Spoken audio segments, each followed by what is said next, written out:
1983 ஆண்டு இலங்கையின் வரலாற்றில் ஒரு இருண்ட பக்கம் எழுதப்பட்டது. கருப்பு ஜூலை. தமிழர்களின் உயிரும் நம்பிக்கையும் சூறையாடப்பட்ட காலம். பிரிட்டிஷிடமிருந்து இலங்கை சுதந்திரமடைந்த பின் அரசியல் அதிகாரம் சிங்களவாத தேசியவாதிகள் கையில் சென்றது.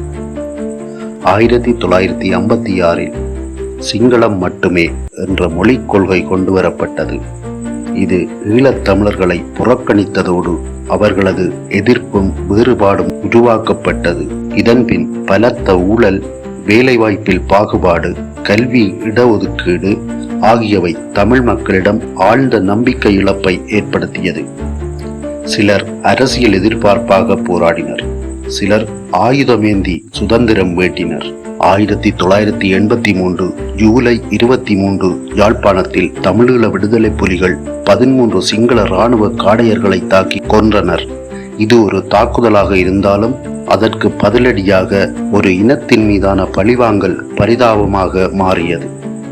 அடுத்த நாள் சிங்கள வெறியர்கள் அரசு படை பாதுகாப்புடன் தமிழர்களின் வீடுகள், கோவில்கள், கடைகள் என அனைத்தையும் எரிக்கத் தொடங்கினர்.